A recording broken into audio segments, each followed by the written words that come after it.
Olá, seja muito bem-vindo a mais uma aula do curso Visão Panorâmica das Escrituras. Bom, até o momento, nós já estudamos dentro desse período cristão a respeito da missão de Jesus Cristo, o que ele veio fazer neste mundo. Nós falamos também sobre a instituição, o estabelecimento do reino e a edificação da igreja. Nós estudamos Atos capítulo 2, nós vimos com calma qual foi o momento exato em que isso aconteceu. E nas últimas aulas, nós falamos um pouco sobre a substituição das alianças.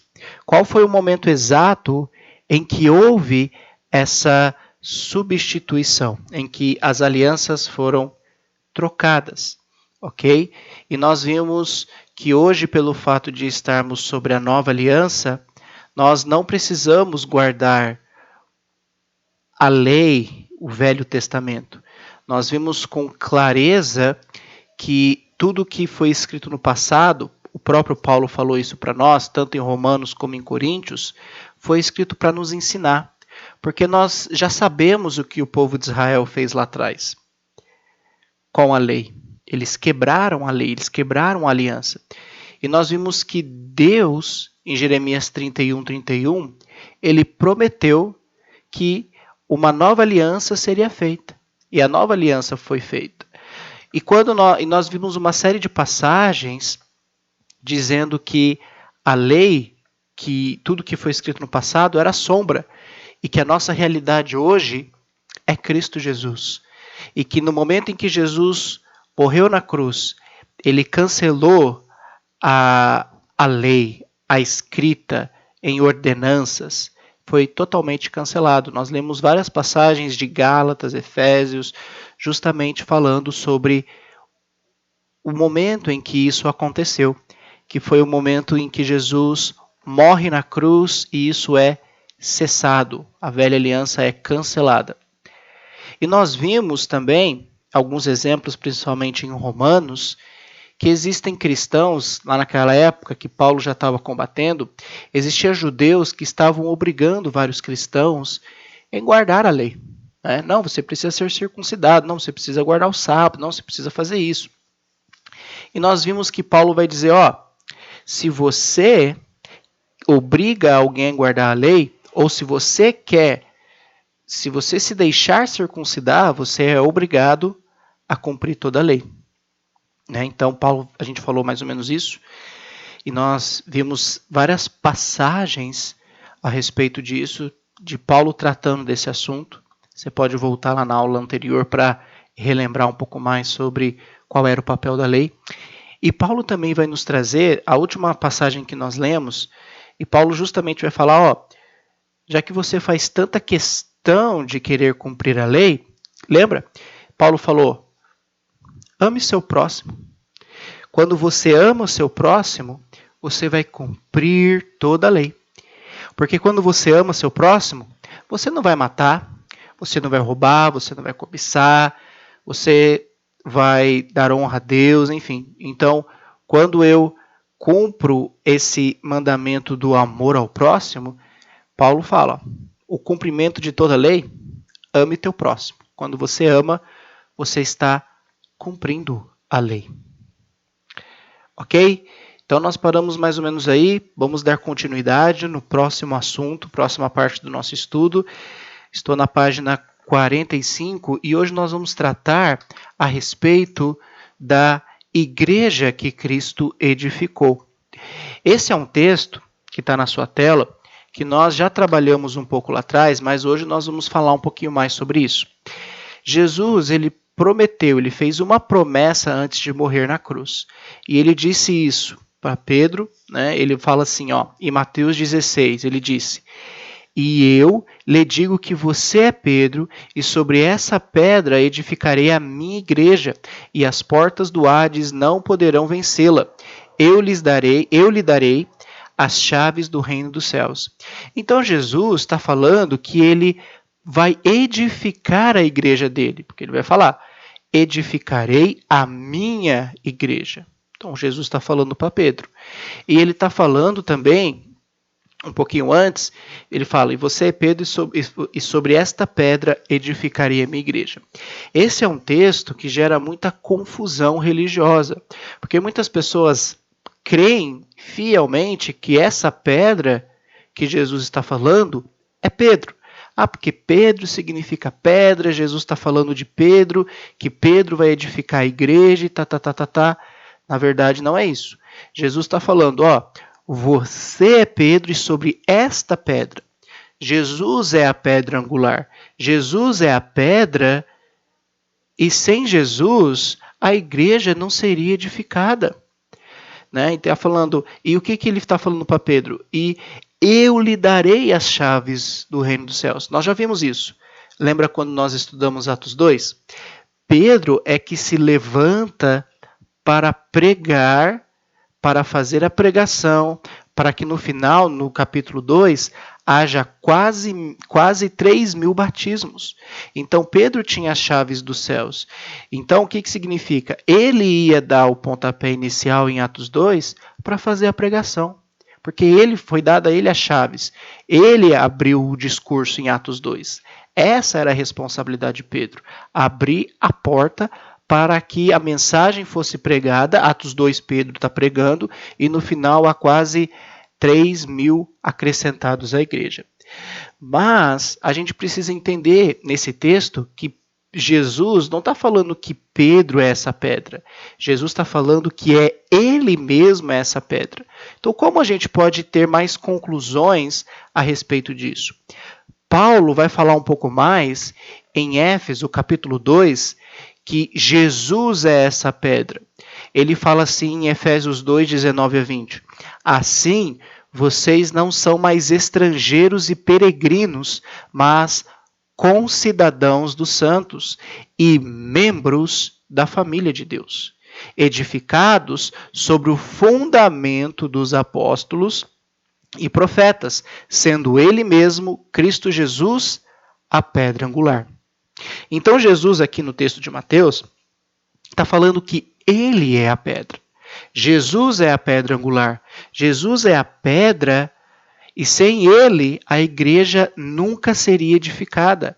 Jesus precisou morrer e ressuscitar para que a igreja pudesse ser edificada sobre o fundamento dos apóstolos.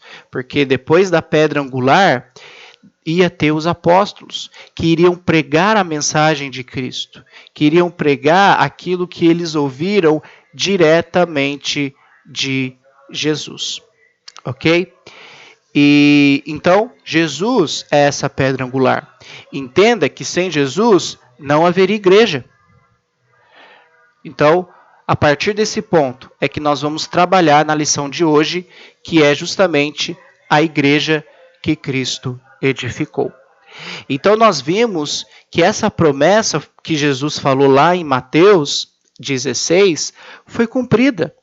Ou seja, o reino e a igreja foram instituídas, começaram naquele momento em que Pedro se levanta com as chaves do reino dos céus e ele abre a porta, ele prega, e no final dessa mensagem quase 3.000 pessoas são acrescentadas ao reino de Deus.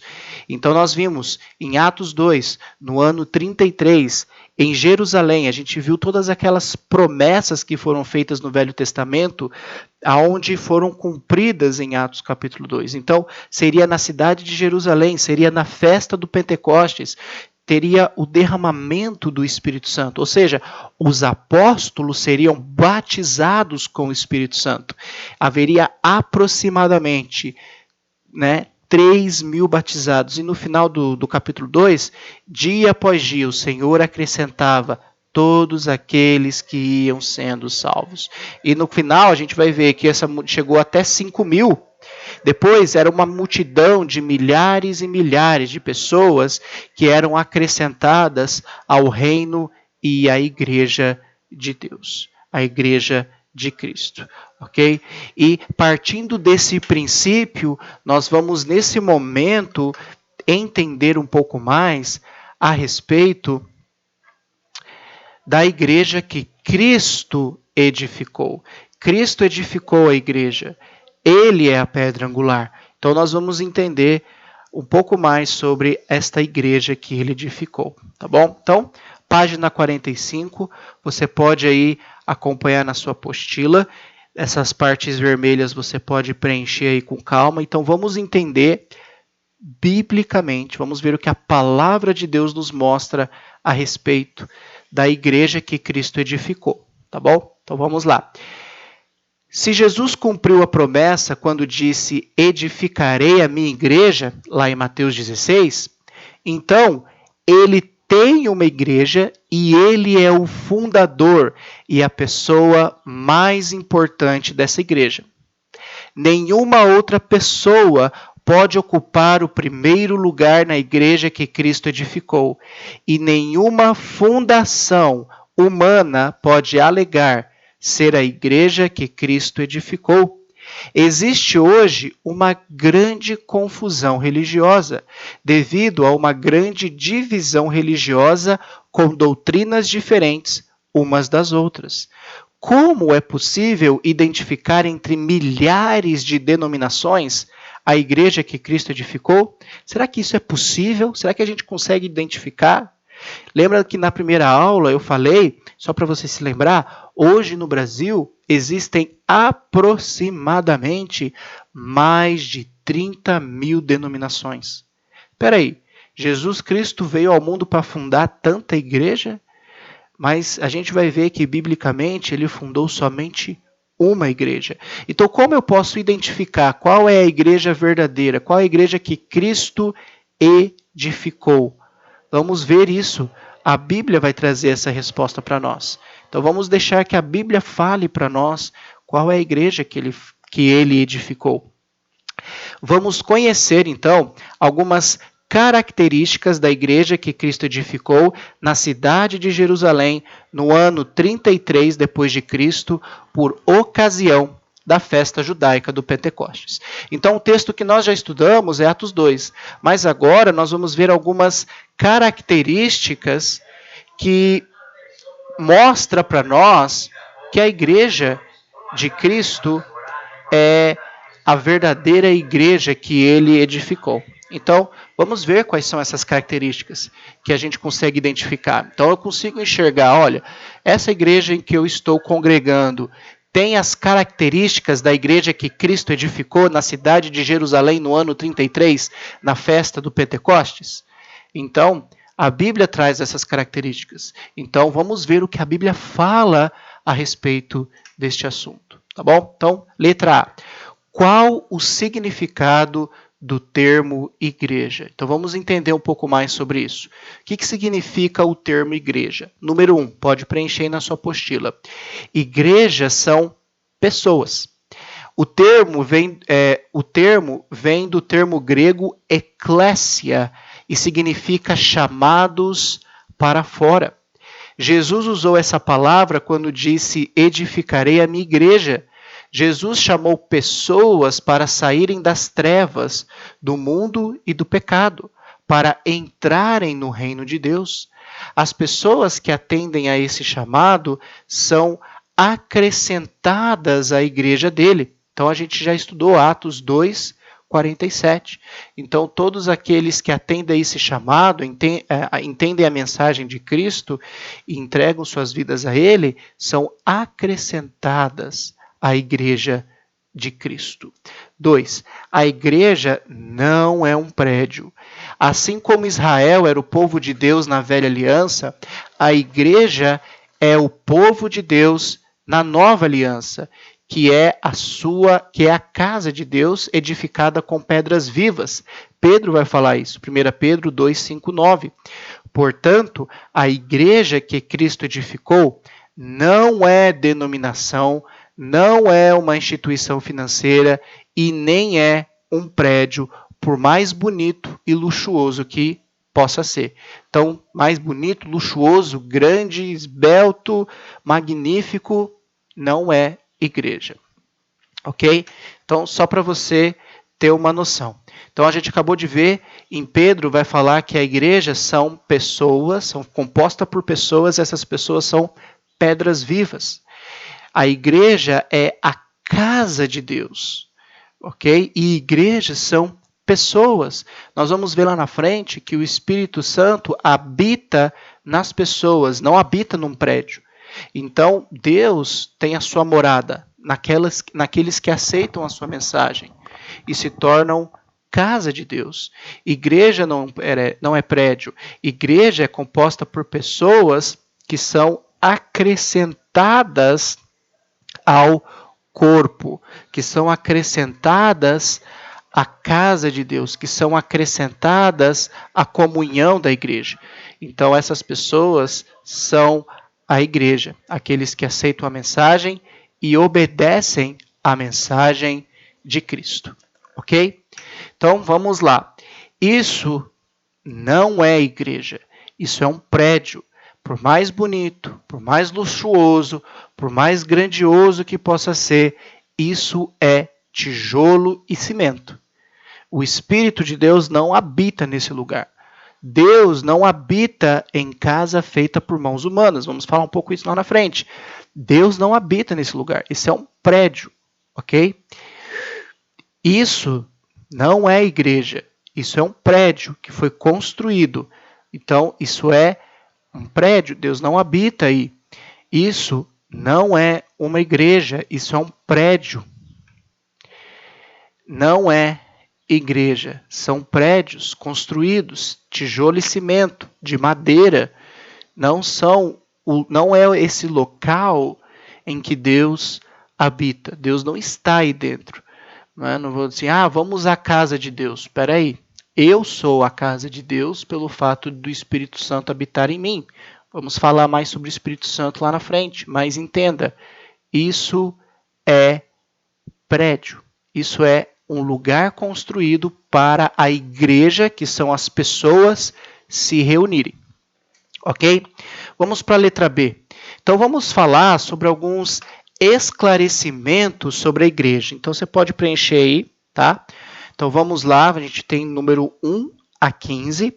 Vamos fazer alguns esclarecimentos sobre a igreja. Eu falei alguns nas últimas aulas, agora eu vou falar um pouco mais sobre isso. Então você pode ir preenchendo aí na sua igreja, na sua apostila. Número 1. Conforme Timóteo 3,15, a igreja é a casa de Deus. Lá diz assim: mas se eu demorar, você saberá como se deve proceder na casa de Deus, que é a igreja do Deus vivo, coluna e fundamento da verdade. Então, Paulo está falando aí palavras para Timóteo. Se eu demorar para chegar, você sabe como deve proceder na casa de Deus, que é a igreja. Ok? Então, a igreja é a casa de Deus. Pode preencher aí na número 1. Número 2. Conforme Hebreus 3:6, a casa de Deus somos nós. Lá diz assim: Cristo, porém, como filho, é fiel em sua casa. Esta casa somos nós, se guardarmos firme a ousadia e a exultação da esperança. Então, para que eu seja a casa de Deus, para que isso aconteça em mim, eu preciso guardar firme a ousadia e a exultação da esperança. Eu preciso obedecer à mensagem de Cristo, ok? Então, a casa de Deus somos nós, tá bom? Conforme Hebreus. Conforme 1 Coríntios 3,16, depois 6, 19 a 20 e depois Lucas 17, 21, o Espírito Santo de Deus habita dentro de nós. Então lá diz assim, 1 Coríntios 3,16, vocês não sabem que são santuário de Deus e que o Espírito de Deus habita em vocês? Paulo está falando aí para os coríntios, será que vocês já se esqueceram? Será que vocês não sabem? Será que não foi ensinado para vocês que vocês são santuários de Deus? 1 Coríntios 6,19. Será que vocês não sabem que o corpo de vocês é santuário do Espírito Santo, que está em vocês e que vocês receberam de Deus e que vocês não pertencem a vocês mesmos? Paulo está falando mais sobre esse assunto no capítulo 6. Ou seja, o Espírito habita dentro de nós. O Espírito Santo habita dentro de nós. Ok? Muito bom. 4. Conforme Atos 7, versículo 48, Deus não habita em casa feita por mãos humanas. Prédio, acabamos de ver várias fotos. Deus não habita naqueles locais. Deus não habita nesse local. Deus habita dentro de mim. Atos 7 diz, entretanto, o Altíssimo não habita em casas feitas por mãos humanas, como diz o profeta. O céu é o meu trono e a terra é o estrado dos meus pés. Que casa vocês edificarão para mim, diz o Senhor, ou qual é o lugar do meu repouso?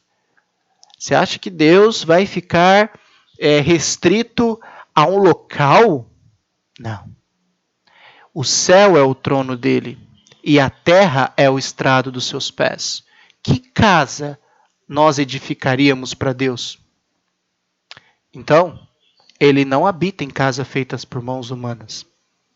Ok? 5. Conforme Colossenses 1,18, a igreja é o corpo de Cristo aonde? Na terra. Colossenses 1,18, Paulo vai falar para nós, ele, Jesus, é a cabeça do corpo, que é a igreja, ele é a cabeça, ele é que manda na igreja, Jesus é quem dá as regras. Ele é o princípio, o primogênito dentre os mortos, para ter a primazia em todas as coisas. Ele é o primeiro e o último. Então Jesus é o cabeça. Então o que faz a cabeça num corpo? A cabeça é a que pensa, é a que decide, é a que toma as decisões. Ou seja, se Jesus é a cabeça do corpo, se Jesus é a cabeça do corpo, se Jesus é a cabeça que é a cabeça da igreja, ele é quem determina, ou as coisas têm que ser feitas de acordo conforme a sua vontade, porque ele é a cabeça, né? Então, a igreja é o corpo. Então, nós somos o corpo. E quem que é a cabeça do corpo? É Cristo Jesus. Jesus é a cabeça. Porque Efésios vai falar isso para nós, é o ponto 6. Se nós, que somos igreja, somos o corpo, a cabeça não é o líder da sua igreja. A cabeça não é o cara que fundou a igreja que você vai. A cabeça é Cristo. Desculpa, você não se ofenda, mas se você faz parte de uma igreja que o cabeça não é Cristo, não é a igreja que Cristo edificou. Você não faz parte da igreja de Jesus Cristo, nosso Senhor. Porque Jesus é a cabeça do corpo que é a igreja. Efésios, Paulo vai falar para nós, e sujeitou todas as coisas debaixo dos pés de Cristo. E, para ser o cabeça sobre todas as coisas, o deu à igreja, a qual é o seu corpo, a plenitude daquele que tudo enche em todas as coisas. Deus o fez cabeça sobre todas as coisas, o sujeitou todas as coisas debaixo dos seus pés. E o Deus deu o que para Jesus? A igreja. A igreja é de Cristo. Ele é o dono da igreja. Ele é quem diz as regras. Ele é quem fala o que precisa ser feito. E aonde eu descubro essas coisas? Na Bíblia. Na palavra de Cristo, na palavra de Deus, está ali como a igreja deve ser direcionada. Existe um jeito, uma forma da igreja ser direcionada. Eu preciso ler a Bíblia. Eu preciso estudar a Bíblia. Eu preciso entender a Bíblia cada vez mais. Ok? Vamos para o próximo ponto. 7. Conforme Efésios 4:4, um só corpo, portanto, uma só igreja. Efésios 4:4 diz: há somente um corpo e um só Espírito, como também é uma só a esperança para a qual vocês foram chamados. Então, no Brasil, como eu disse, existem aproximadamente mais de 30 mil denominações. E se você for em cada um, isso é fato. Eu acho que você sabe disso. Se eu for num lugar, vai ser de um jeito. Se eu for no outro, vai ser do outro. A doutrina daqui é diferente daquela. Não, uma ou outra pode ser parecida, mas eu vou num lugar é diferente, outro lugar é diferente, outro lugar. Nunca vai ser 100% cada lugar. Porque se fosse 100%, todas as igrejas teriam um nome só. Né? Andariam todos na mesma direção. Mas entenda que se só há um corpo, como Paulo está falando em Efésios 4, há somente um corpo. Então, tem que ter quantas cabeças? Somente uma cabeça. Ok? Então, se só tem um corpo e uma cabeça, então só existe quantas igrejas? Uma igreja. E só existe um só Espírito. Em relação ao Espírito, nós vamos falar um pouco mais lá nas últimas aulas sobre o Espírito Santo.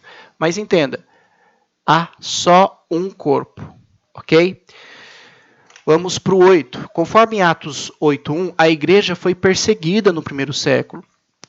Existem muitas partes do mundo hoje em que a igreja ainda é perseguida. Então, a igreja foi perseguida. Atos 1:8 diz: e Saulo consentia na morte de Estevão. Naquele dia teve início uma grande perseguição contra a igreja em Jerusalém. Todo mundo, exceto menos os apóstolos, foram dispersos, saíram de Jerusalém.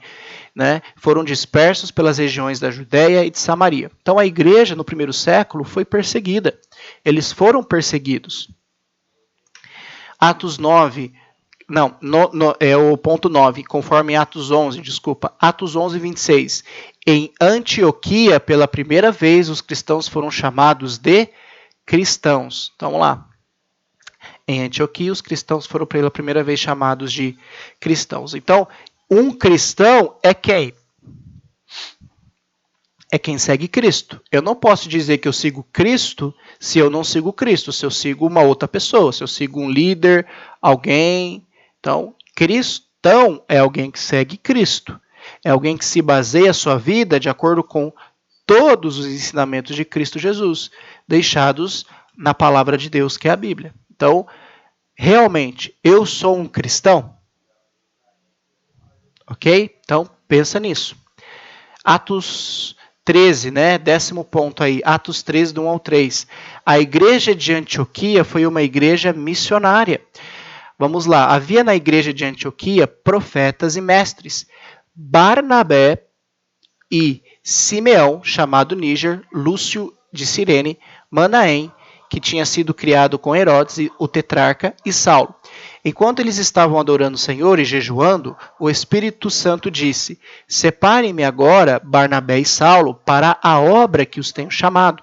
Então, jejuando e orando e impondo as mãos sobre eles, os despediram. Então, a igreja de Antioquia foi uma igreja missionária. Enviou Saulo e Barnabé para fazer missões, para pregar a palavra de Deus em outros lugares. Então, a igreja de Antioquia foi uma igreja missionária. Em Atos 14, foi estabelecido o presbitério em algumas igrejas. Vamos falar a respeito do presbitério nas próximas aulas. Então, vamos lá. E promovendo-lhes em cada igreja a eleição de presbíteros, depois de orar com jejuns, os encomendaram ao Senhor em quem haviam crido. Ok?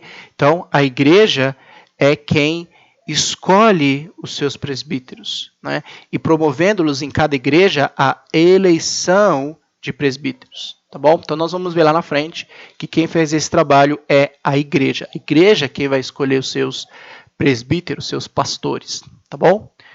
Próximo ponto. Conforme Romanos 16, Paulo envia saudações em nome da igreja que Cristo edificou. Então lá diz assim: saúdem uns aos outros com um beijo santo. Todas as igrejas de Cristo mandam saudações. Então, a igreja é de quem? De Cristo. A igreja não tem necessidade de ter nome, ter aqueles nomes grandes, gigantescos. Igreja do ministério, não sei o quê, igreja não sei do que, igreja assim, igreja daquele jeito. Não. Igrejas de Cristo. A igreja é de Cristo, ok? A igreja não pertence a ninguém. Então a igreja pertence a Cristo, não é a igreja dos. Então existe a igreja dos fulanos, dos ciclanos, existem várias igrejas com nomes assim, pertencentes a um grupo religioso. Não, a igreja é de Cristo, porque pertence a Cristo, porque a igreja é dele. Então a igreja tem que ser dele. Qual parte? Que igreja que você faz parte? Da igreja que pertence a Cristo Jesus. Ele é o cabeça. Ele é o dono da igreja. Nós vamos falar um pouco mais disso lá na frente.